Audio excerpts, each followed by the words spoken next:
In so many Christmas displays of the Holy Family, we see Mary draped in blue, with humbly downcast eyes and a beatific smile. We honor her legacy with some of the most sweetly beloved prayers, liturgies, and carols that we know. And of course, this is good and right. It's not at all wrong. But on this fourth Sunday of Advent, I'd like to approach Mary from another angle, one more basic. Before we celebrate Mary, the Virgin Mother, I want to linger over Mary, the teenager, barely a woman. Mary, the voice of those on the margins of proper society.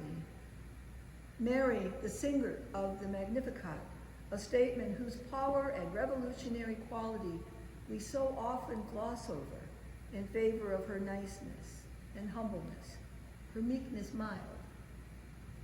Mary, who, however we cut it, always gets short shrift.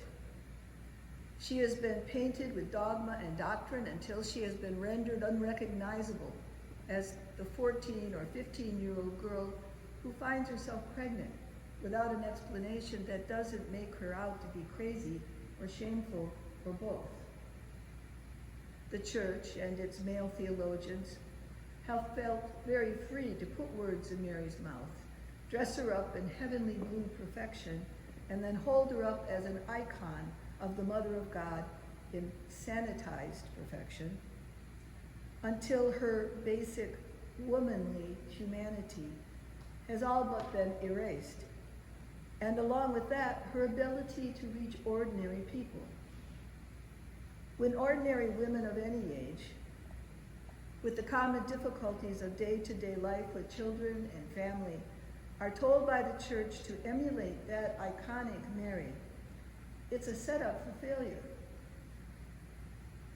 Whatever else Mary is, she also was at least an ordinary young woman, a woman of courage and grit, else she would never have consented to that angel's wild proposal on behalf of God.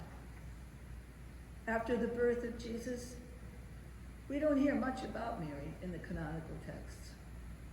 Although, I should add, there are lots of examples of the relationship between mother and son, and Jesus being a very naughty little boy in the infancy narratives of Thomas, which I commend to your reading.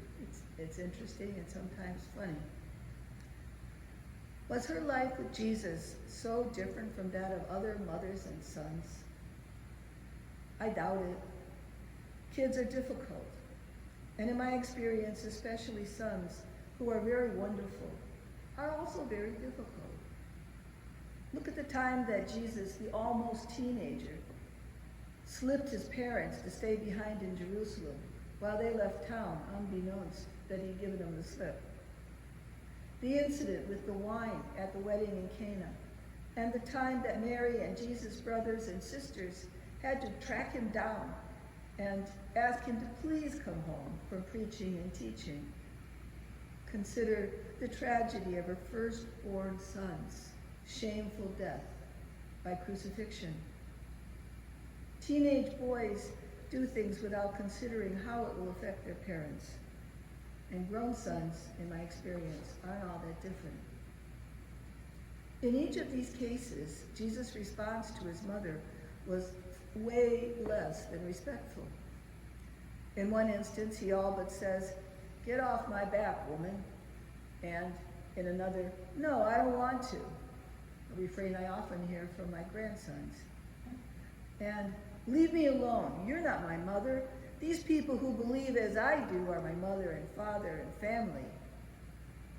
I cannot help but think that Jesus was, in many ways, often, a disappointment to his mother, as are so many children at different times. Sons and daughters are, as they try to find their way into their own lives, their calling to be themselves before God. Is how it is. For what it's worth, though, I've never heard a single sermon about the song Luke attributes to the teenage girl who gave birth to Jesus, known as the Magnificat. Who knew? Mary's song, as we know it, is the longest set of words spoken by any woman in the entire New Testament. No one remarked on the astonishing fact that Mary sang her prophetic song on her cousin Elizabeth's doorstep, while Zechariah, the official spokesperson of God, had to endure his divine silencing as she spoke.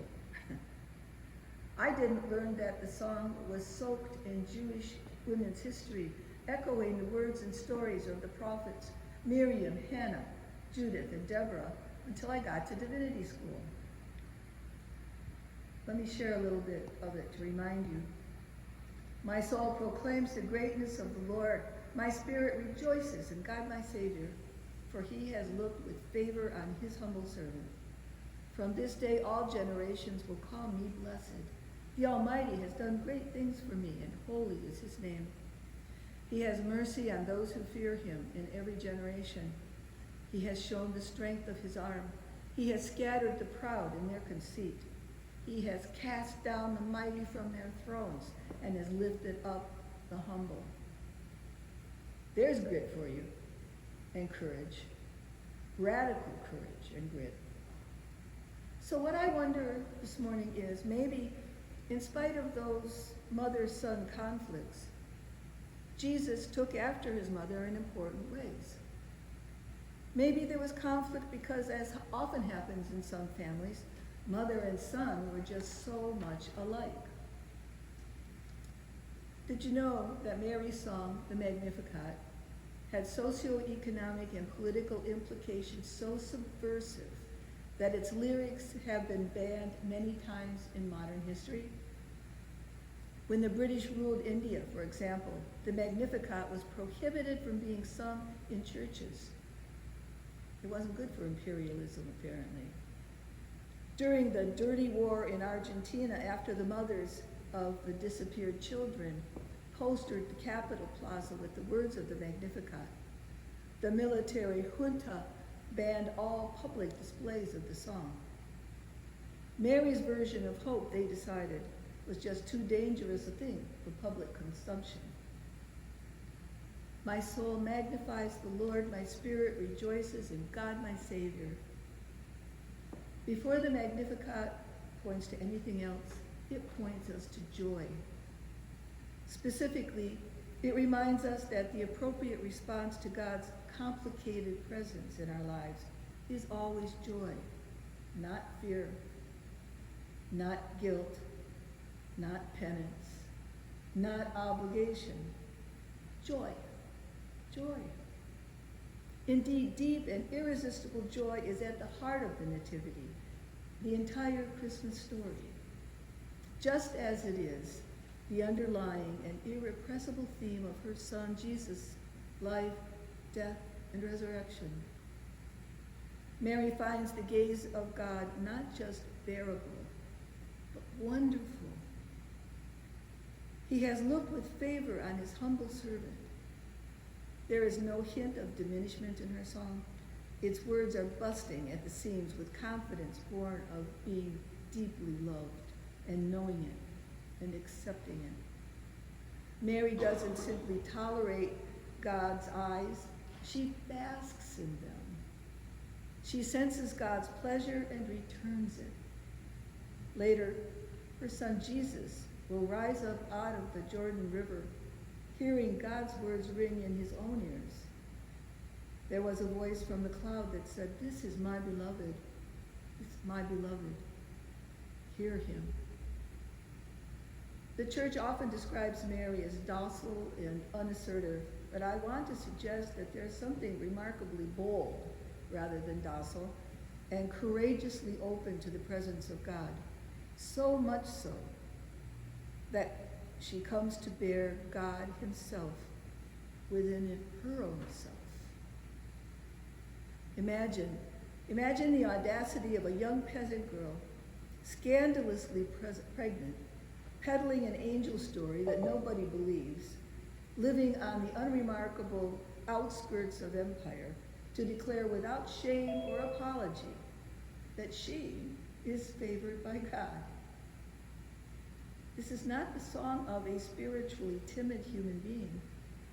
This is the song of a young woman on fire, a young woman passionately in love with a God who is passionately in love with her. And her passion is contagious. She manages to pass it on to her son, also God's beloved, who hears God's voice calling to him too.